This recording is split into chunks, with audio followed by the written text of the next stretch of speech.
مفتی طارق مسعود صاحب آپ کی خدمت عالیہ میں صحیحین کی ایک اور حدیث بھی پیش کرنا چاہتا ہوں تاکہ بات مزید واضح ہو جائے دلائل کے ساتھ کہ خاموشی میں پڑھنا عین ممکن ہے بلکہ ثابت بھی ہے۔ مزید سنیے، صحیح مسلم میں جو سوال و جواب مذکور ہیں اس میں ہے کہ سیدنا ابو ہریرہ رضی اللہ عنہ سے مروی حدیث اذا قرأ فانصتوا امام مسلم کے نزدیک صحیح ہے۔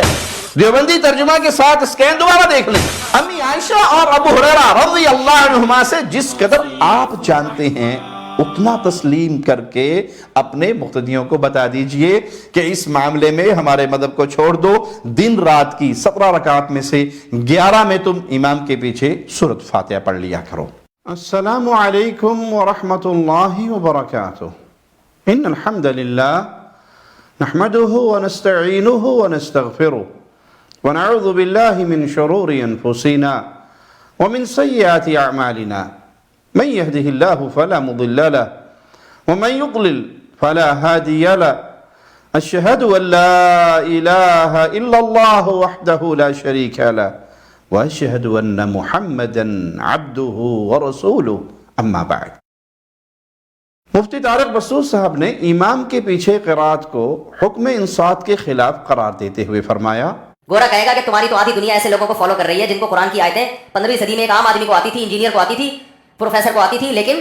امام حنیفہ کو نہیں آتی تھی۔ میں نے کہا اسلام پہ الزام ہے کہ ایسے لوگوں کو فالو کرتے آ رہے ہو۔ ان کا یہ استدلال ذاتی تو یقیناً نہیں، ان کے مسلک میں یہ استدلال عام ہے کہ جب مقتدی کو انصات کا حکم دیا ہے تو وہ سورۃ فاتحہ نہیں پڑھ سکتا، کیونکہ اس طرح انصات یعنی خاموشی نہیں رہے گی۔ افسوس ایسے موقع پر ان کی اچھے خاصے پڑھے لکھے حضرات بھی انصات سے متعلق دیگر احادیث پر ذرا بھی توجہ نہیں فرماتے، اور اس بات پر بھی افسوس کہ صرف سورۃ فاتحہ پڑھنے کو ہی انصات یعنی خاموشی کے خلاف قرار دیتے ہیں، دیگر مسائل میں اور چیزیں پڑھنا ان کے ہاں انصات کے خلاف نہیں ہیں۔ یہ خود فتویٰ دیتے ہیں کہ امام کی جہری قرات کے دوران بھی فلاں چیزیں پڑھ لیں۔ انشاءاللہ ہم آپ کے بڑے بڑے نامور علماء کے فتاوی جات دکھائیں گے۔ سب سے پہلے آئیے رسول اللہ صلی اللہ علیہ وسلم کا فرمان سنتے ہیں۔ سنن نسائی کتاب الجمعہ میں باب ہے فضل الانصات و ترک اللغو یوم الجمعہ۔ سیدنا سلمان فارسی رضی اللہ عنہ وارضاہ سے روایت ہے، حدیث نمبر 1403 ہے۔ رسول اللہ صلی اللہ علیہ وسلم نے فرمایا ما من رجل یتطہر یوم الجمعہ کما امر ثم یخرج من بیتہ حتی یأتی الجمعہ وَيُنصِتُ حَتَّى يَقْضِيَ صَلَاتَهُ إِلَّا كَانَ كَفَّارَةً لِمَا قَبْلَهُ مِنَ الْجُمُعَةِ۔ جو آدمی جمعہ کے دن غسل کرے جیسے اسے حکم دیا گیا، پھر وہ اپنے گھر سے نکلے یہاں تک کہ جمعہ کے لیے آئے اور خاموشی انصات کیے رہے یہاں تک کہ جمعہ کی نماز ادا ہو جائے، تو اس کا یہ عمل جمعہ سے پہلے کے لیے کفارہ ہوگا۔ اور مسند احمد جلد 39 صفحہ 133 حدیث نمبر 23729 صحیح سند سے مروی ہے۔ الفاظ پہ غور کیجئے، ثم ينصت حتى يقضي الامام صلاته، پھر جمعہ کے لیے آنے والا انصات یعنی خاموشی اختیار کرے یہاں تک کہ امام اپنی نماز پوری کر لے۔ اس میں انصات یعنی خاموشی کی تعلیم امام کے نماز جمعہ ختم کرنے تک ہے، محض خطبے کے لیے خاموشی کا ذکر نہیں۔ اب ہمارے حنفی بھائیوں کے اور خاص طور پہ مفتی طارق مسعود صاحب کے نزدیک ہونا تو یہ چاہیے کہ نماز جمعہ ادا کرنے والے لوگ امام کے پیچھے نماز شروع کرتے ہوئے اللہ اکبر بھی نہ کہیں، ثنا بھی نہ پڑھیں، پھر تکبیرات انتقالات بھی نہ کہیں، ربنا لک الحمد بھی نہ کہیں، رکوع اور سجود کی تسبیحات بھی نہ پڑھیں، دوسری رکعت کے آخر میں تشہد، درود اور دعا بھی نہ پڑھیں، امام کے سلام پھیرنے پر سلام بھی نہ کہیں، کیونکہ حدیث میں ہے جمعہ کے لیے آنے والا خاموشی اختیار کرے ثم ينصت حتى يقضي الامام صلاته، یہاں تک کہ امام اپنی نماز پوری کر لے، ادا کر لے۔ کیا حافظ طارق مسعود صاحب اپنے جمعہ یا اتوار کے بیان میں یہ حدیث بیان کر کے انصات خاموشی کے الفاظ لے کر اس سے یہی نتیجہ نکالتے، اپنے ہم خیال لوگوں کو یہ تعلیم دیں گے کہ بھائیوں جمعہ کے لیے یہ حدیث سنن نسائی مسند احمد میں موجود ہے؟ کہیں آپ جمعہ کی نماز میں اپنے مولویوں کے سکھائے ہوئے طریقوں پر یہ تو نہیں کہتے نیت کرتا ہوں 2 رکعت فرض نماز جمعہ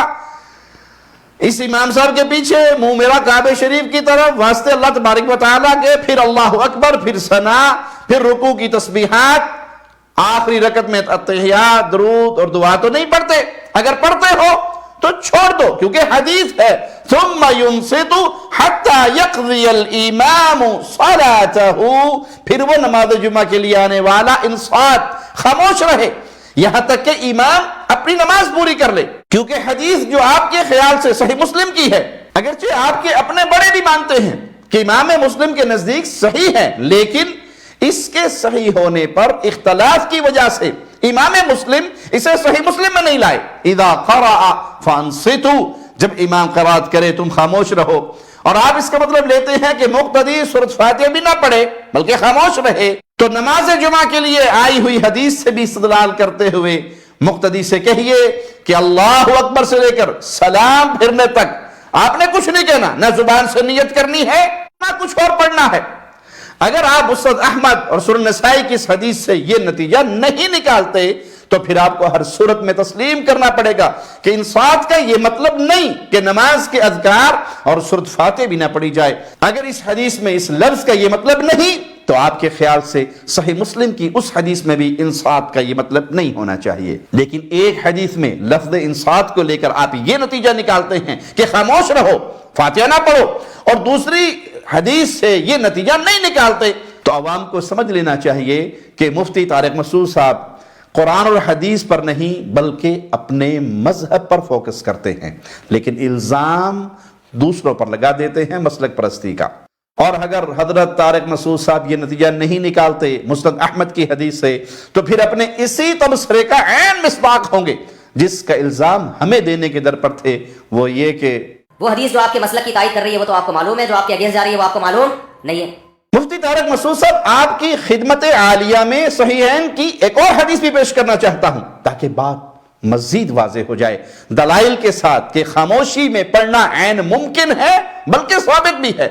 جناب بے دھڑک غلط ترجمے کا الزام لگا دیتے ہیں، بلکہ اس سے بھی آگے نکل کر خیانت اور تحریف جیسے سخت الزامات لگانے سے بھی گریز نہیں کرتے. بطور ثبوت اور بما تردید فضیلت الشیخ صدیق رضا حفظہ اللہ کے یہ کلپس اور بیانات سن لیجئے جب طارق مسعود صاحب نے حدیث طلاق کے ترجمے کو غلط اور خیانت قرار دیا تو شیخ نے جواب دیا. پھر مفتی طارق مسعود صاحب نے اپنے الزامات کا اعادہ کرتے اور دفاع کی کوشش کی تو شیخ نے اس کا بھی جواب دیا. پھر دوسروں کے تلوں میں تیل نہ ہونے کی باتیں کرنے والے حافظ طارق مسعود صاحب نے اپنے تلوں کا تیل سنبھال کر رکھ لیا. ہم یہ تو نہیں کہہ رہے کہ ان کے تلوں میں تیل نہ رہا. میرا مشورہ ہے کہ مفتی طارق مسعود صاحب اس قسم کی لینگویج سے گریز فرمایا کریں. فلہذا ان کے خیانت اور غلط ترجموں کے الزامات سے اپنی عزت محفوظ رکھنے کے لیے اور عوام کی مزید تسلی کے لیے ہم اس حدیث کا ترجمہ بھی ایک فاضل دارالعلوم دیوبند مولانا ظہور الباری اعظمی صاحب کی تفہیم البخاری سے پیش کریں گے. صحیح بخاری حدیث نمبر 744 ابو ہریرہ رضی اللہ عنہ وارضاہ سے روایت اور مترجم جلد 1 صفحہ 358 حدیث نمبر 705 مطبوعہ دارالاشاعت کراچی. سیدنا ابو ہریرہ رضی اللہ عنہ وارضاہ سے روایت ہے كان رسول اللہ صلی اللہ علیہ وسلم يسكت بين التکبیر والقراءة اسکاتا. رسول اللہ صلی اللہ علیہ وسلم تکبیر تحریمہ اور قراءت کے درمیان تھوڑی دیر چپ رہتے تھے. فقلت بأبی انت وأمی یا رسول اللہ اسکاتک بین التکبیر وبین القراءة ما تقول. میں نے کہا یا رسول اللہ صلی اللہ علیہ وسلم آپ پر میرے ماں باپ فدا ہوں، آپ اس تکبیر اور قرات کے درمیان کی خاموشی میں کیا پڑھتے ہیں؟ قال اقول، تو آپ صلی اللہ علیہ وسلم نے فرمایا اللہم باعد بینی وبین خطایایا کما باعدت بین المشرق والمغرب، اللہم نقنی من الخطایا کما ينقى الثوب الابیض من الدنس، اللہم اغسل خطایایا بالماء والثلج والبرد. خاموشی میں سرن اتنی لمبی دعا آپ صلی اللہ علیہ وسلم پڑھ لیا کرتے تھے. تو اس حدیث سے بھی یہی واضح ہوتا ہے کہ خاموشی میں پڑھنا ناممکن نہیں، کیونکہ رسول اللہ صلی اللہ علیہ وسلم خاموشی میں پڑھتے تھے. علماء دیوبند کے شائع کردہ ترجمے سے بھی یہی ثابت ہوتا ہے. تو مفتی طارق مسعود صاحب کس بنیاد پر اذا قرأ فانصتوا کے الفاظ لے کر سورۃ فاتحہ پڑھنا اس کے خلاف سمجھتے ہیں۔ یہ ہماری طرف سے دو دلائل ہوئے کہ مقتدی کا سورۃ فاتحہ پڑھ لینا انصات کے خلاف نہیں ہے۔ مزید سنیے، صحیح مسلم میں جو سوال و جواب مذکور ہیں اس میں ہے کہ سیدنا ابو ہریرہ رضی اللہ عنہ سے مروی حدیث اذا قرأ فانصتوا امام مسلم کے نزدیک صحیح ہے۔ دیوبندی ترجمہ کے ساتھ اسکین دوبارہ دیکھ لیں۔ عرض کرنے کا مقصد یہ ہے کہ اس حدیث کے راوی اس اعتبار سے ابو ہریرہ ہیں۔ دیوبندی امام اہل سنت مولانا سرفراز خان صفدر صاحب کے نزدیک بلکہ بعض دیگر علماء دیوبند نے بھی یہ بات بیان کی کہ راوی حدیث اگر اپنی حدیث کے خلاف عمل کرے تو اس سے اس کی عدالت ساقط ہونے کا خدشہ ہوتا ہے۔ یہ دیکھیں ان کی تقریری کتاب خزائن السنن جلد 1 ہے، صفحہ 191 سے 192 تک کو دیکھ لیجئے۔ بس پہلے اتنی وضاحت کر دوں کہ بخاری، مسلم اور دیگر کتب حدیث میں سیدنا ابو ہریرہ رضی اللہ عنہ وارضاہ سے مروی مرفوع حدیث ہے کہ نبی کریم صلی اللہ علیہ وسلم نے فرمایا جب کتا تم میں سے کسی کے برتن میں منہ ڈالے تو تم وہ بہا دو، پھر اس برتن کو 7 مرتبہ دھو لو۔ احناف کا موقف ہے کہ 3 بار دھو لینا بھی کافی ہے۔ اسی پر بحث کرتے مالکی اور شافعی مذہب کی بحث نقل کرنے کے بعد مولانا سرفراز خان صفدر صاحب نے لکھا، امام طحاوی رحمہ اللہ فرماتے ہیں غسل 7 مرات کی روایت اور 3 مرتبہ غسل کا فتویٰ دونوں حضرت ابو ہریرہ سے ہیں رضی اللہ عنہ وارضاہ۔ اگر ان کے پاس 7 مرتبہ کی نسخ یا عدم وجوب کا علم نہ ہوتا تو اپنی روایت کے خلاف کرنا ان کی عدالت پر اثر انداز ہوتا۔ امام طحاوی رحمہ اللہ اور شیخ الحدیث سرفراز خان صفدر صاحب تک یہ اصول ملتا ہے کہ ان کے ہاں راوی حدیث کا اپنی حدیث کے خلاف عمل کرنا راوی کی عدالت پر اثر انداز ہوتا ہے۔ ان کی عدالت کی حفاظت کے لیے یہی کہا جائے گا کہ ان کے ہاں حدیث کا حکم وجوب کے لیے نہیں، یا پھر ان کے علم میں اس حدیث کا منسوخ ہونا تھا۔ فی الوقت ہم اس اصول پر مزید بحث نہیں کرتے، آگے بڑھتے کہتے ہیں کہ اب آپ مولانا سرفراز خان صاحب کی دوسری کتاب احسن الکلام دیکھ لیجئے۔ سیدنا ابو ہریرہ رضی اللہ عنہ وارضاہ خود بھی امام کے پیچھے قرات کرتے تھے۔ صفحہ 386 سے دیکھیں، صفحہ 387 پر جناب نے امام بہقی رحمہ اللہ کی السنن الکبریٰ اس کے حوالے سے یہ روایت نقل کی، سند پر مکمل بحث فرمائی کہ حضرت عائشہ رضی اللہ تعالی عنہا اور ابو ہریرہ رضی اللہ عنہ دونوں اس بات کا حکم دیتے تھے کہ جب امام جہر سے قرات نہ کرتا ہو تو اس کے پیچھے قرات کرنی چاہیے۔ پھر اگلے صفحے کے حاشیے پر اسی روایت کے بارے میں سرفراز خان صاحب نے لکھا، اصول حدیث اور محدثین کی تصریح کے مطابق یہ حدیث حسن، جید، قوی اور صحیح ہے۔ اور اس روایت کو نقل کرنے کے بعد صفحہ 388 پر ایک اور روایت نقل کر کے لکھا، ان روایتوں سے معلوم ہوا کہ حضرت عائشہ اور حضرت ابو ہریرہ رضی اللہ عنہما جہری نمازوں میں امام کے پیچھے قرات کے قائل نہ تھے، صرف ظہر اور عصر کی سری نمازوں میں وہ امام کے پیچھے قرات کے قائل اور اس پر عامل تھے۔ سرفراز خان صاحب کی اس صرف کے بارے میں کچھ عرض کرنا چاہوں گا اور پھر آگے بڑھوں گا۔ عرض ہے کہ فقہ کے دفاع میں غلبہ کے سبب حضرت جیسے عالم کبیر کا اس طرف دھیان نہیں گیا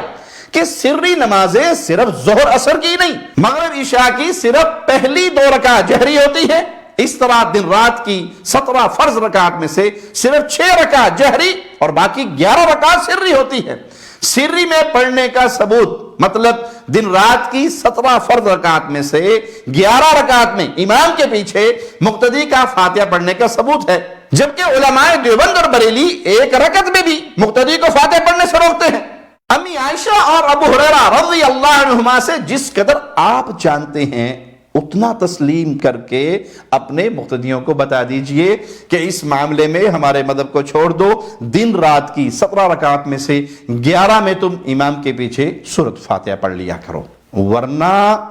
دوسروں پر ان بار بار کے طعنوں پر معذرت طلب کر لیں کہ جی یہ تو صحابہ کرام کی بھی نہیں مانتے، گویا خود مفتی صاحب اور ان کے بزرگ فوراً مان لیتے ہیں۔ وفادار بنتے ہو وفا کر کے تو دکھاؤ۔ اب آگے سنیے مولانا سرفراز خان صاحب کیا فرماتے ہیں۔ صفحہ 388 پر ہی وہ دونوں پہلی رکعتوں میں سورۃ فاتحہ کے علاوہ وَشَيْءٌ مِّنَ الْقُرْآنِ مطلب قرآن میں سے کچھ اور کی قرات کے بھی قائل تھے اور فریق ثانی اس کا قائل نہیں۔ ہماری عرض ہے حضرت سرفراز صاحب نے فریق ثانی کا کوئی حوالہ تو دیا ہی نہیں کہ وہ سری رکعت خواہ پہلی ہو یا بعد والی ہو ان میں سورۃ فاتحہ ہی کی قرات کے قائل ہیں، ما زاد علی الفاتحہ کے قائل نہیں، جہری نہیں سری کی بات کر رہا ہوں۔ مفتی طارق مسعود صاحب اگر آپ کے علم میں ہو تو ہماری کسی کتاب سے یہ بات نکال کر دکھائیے، ہمارا حسن ظن اور ظرف بھی دیکھیے۔ مفتی صاحب سے حوالے کا سوال کر رہے ہیں، جو مفتی صاحب کچھ عرصہ پہلے فضیلت الشیخ زبیر علی زئی رحمہ اللہ رحمتا واسعہ ان پر الزام لگا چکے ہیں کہ انہوں نے اپنی کتاب میں لکھا ہے محمد بن حسن بنو شیبان کا لونڈا تھا، عرصہ ہوا جناب سے اس کا حوالہ مانگا، آج تک تو نہیں ملا، امید بھی یہی لگتی ہے کہ آئندہ بھی نہیں ملے گا، کیونکہ یہ تو نیری تہمت ہے۔ شیخ زبیر علی زئی رحمہ اللہ نے یہ بات لکھی نہیں، تہمت کا ثبوت بھلا کہاں ہوتا ہے؟ ہاں لگانے والے کا اگر اخلاق اعلیٰ ہو، مزاج منصف ہو تو شرمندہ ہو کر اس پر اللہ سے توبہ اور متعلقین سے معذرت ضرور کر لیتا ہے۔ اب جب سرفراز خان صفدر صاحب کی کتاب ترک القراء خلف الامام سے ہی قراءت فاتحہ خلف الامام صحابہ اور خاص طور پہ ابو ہریرہ رضی اللہ عنہ وارضہ بلکہ رسول اللہ صلی اللہ علیہ وسلم کے بابرکت گھرانے ام المؤمنین عائشہ صدیقہ رضی اللہ تعالی عنہ سلام اللہ علیہ سے بھی ثابت ہو چکا کہ مقتدی کو امام کے پیچھے سورۃ فاتحہ پڑھنی چاہیے، تو آپ حضرات کو بھی ضد چھوڑ کر یہ حقیقت مان لینی چاہیے، وگرنہ یہ لوگ ہمیں اتنا ضرور بتا دیں کہ ان کے ہاں کیا رسول اللہ صلی اللہ علیہ وسلم کے گھرانے کو بھی نماز جیسے اہم فریضے کے ادا کرنے کا طریقہ معلوم نہ تھا، نعوذ باللہ من ذالک۔ بہرحال امام طحاوی رحمہ اللہ سے سرفراز خان صفدر صاحب تک جو اصول چلتا رہا جسے ہم نے ثبوت کے ساتھ پیش کیا، اس کے مطابق حضرت مفتی طارق مسعود صاحب کو کہنا چاہیے کہ سیدنا ابو ہریرہ رضی اللہ عنہ وارضاہ کو اذا قرأ فانصتوا کے نسخ کا علم ہوگا، یا یہاں انصات کا حکم وجوب کے لیے نہیں، انصات کا وہ مفہوم جو یہ کہیں کہیں لیتے ہیں، مانے یا نہ مانے یہ تو ماننا ہی پڑے گا کہ آہستہ سے پڑھ لینا خاموشی یا انصات کے خلاف نہیں۔ صحیح بخاری کی حدیث نمبر 744 دیوبندی عالم کے ترجمہ کے ساتھ ہم دکھا چکے ہیں۔ اب اذا قرأ فانصتوا سے مقتدی کو سورۃ فاتحہ سے روکنے والے مفتی صاحب اپنے بزرگوں کے چند اور حوالے دیکھ لیں۔ آپ کے حکیم الامت تھانوی صاحب نے بہشتی گوہر میں لکھا ہے، اور یہ بہشتی زیور کا 11واں حصہ بھی ہے، دار الاشاد کی مطبوع صفحہ 802 پر ہے، مسئلہ نمبر 19، اگر کوئی شخص عید کی نماز میں ایسے وقت میں آ کے شریک ہوا کہ امام تکبیروں سے فراغت پا چکا ہے، اگر قیام میں آ کر شریک ہوا ہو تو فوراً بعد نیت باندھنے کے تکبیرات کہہ لے، اگرچہ امام قرات شروع کر چکا ہو۔ دیکھ لیجئے حضرت تھانوی صاحب مسئلہ کیا بیان کر رہے ہیں، عید کی نماز میں تاخیر سے پہنچنے والے کے لیے نیت باندھے، اور تکبیریں جو تکبیرات زائدہ ہیں جو ان کے ہاں 3 ہیں وہ بھی کہہ دے۔ نماز عید کی نیت آپ کے مفتی یوسف لدھیانوی صاحب نے جو سکھائی وہ ان کی کتاب آپ کے مسائل اور ان کا حل جلد 4 صفحہ 154 پر ہے۔ میں 2 رکعت نماز عید الفطر یا عید الاضحیٰ واجب مع تکبیرات زائدہ کی نیت کرتا ہوں، اور حاشیہ میں اس کا حوالہ دیتے ہوئے طحطاوی سے کسی نے عبارت نقل کی ہے، یقول بلسانہ اصلی صلاۃ العید للہ تعالی، یعنی زبان سے یہ نیت کہے کہ میں اللہ تعالی کے لیے نماز عید ادا کرتا ہوں۔ اب تھانوی صاحب کے نزدیک مقتدی اگر تاخیر سے پہنچے تو دوران قرات وہ نماز عید کی نیت بھی کرے گا اور زائد تکبیرات بھی کہے گا۔ اب بتائیے یہاں اذا قرأ فانصتوا پر عمل کیوں نہیں ہوا؟ اگر امام جب پڑھے تم خاموش رہو، صحیح جواب یہی ہوگا کہ خاموشی کا یہ مطلب نہیں ہے کہ تکبیرات بھی نہ کہے۔ نیت تو زبان سے ثابت ہی نہیں، وہ تو ہے ہی دل کا ارادہ، لیکن تھانوی صاحب ہی نہیں بلکہ یوسف لدھیانوی صاحب نے بھی تاخیر سے نماز عید میں پہنچنے والے کو یہی تعلیم دی کہ قرات شروع ہو چکی تب بھی تکبیرات کہے۔ اسی جلد 4 کا صفحہ 156 دیکھ لیجئے۔ تیسرا حوالہ آپ کے استاد مفتی رشید احمد لدھیانوی صاحب کا، ان کی احسن الفتاوی جلد 4 صفحہ 153 دیکھ لیجئے۔ آخر یہاں فقہائے احناف کو یہ بات کیوں سمجھ نہ آئی کہ جب امام قرات کرے تو مقتدی کو انصات کا حکم ہے، پھر بھی وہ زائد تکبیرات عیدین دوران قرات ادا کرنے کا کہتے چلے گئے؟ تو ہم سوال کر سکتے ہیں حضرت اگر آپ اجازت دیں کہ دیوبندی اپنے مفتیان کرام کے کہنے پر جہری قرات کے دوران بھی تکبیرات زائدہ پڑھ سکتا ہے، تو رسول اللہ صلی اللہ علیہ وسلم کے فرمان کے مطابق سورۃ فاتحہ کیوں نہیں پڑھ سکتا؟ فرمان ہم پہلے ہی پیش کر چکے، کیا نبی صلی اللہ علیہ وسلم کے فرمان کی نعوذ باللہ اتنی بھی حیثیت نہیں جتنی مفتیان کے فتووں کی ہے؟ اور آخر میں مفتی طارق مسعود صاحب جس جذبے کے ساتھ آپ نے تنقید فرمائی، امید ہے اسی جذبے کے ساتھ ہمارے دلائل اور سوالات کا جواب بھی دیں گے۔ اقول قولی ھذا واستغفر اللہ لی ولکم ولسائر المسلمین۔ ہر لمحہ قرآن اور سنت کا ترجمان، فضیلت الشیخ توصیف الرحمان۔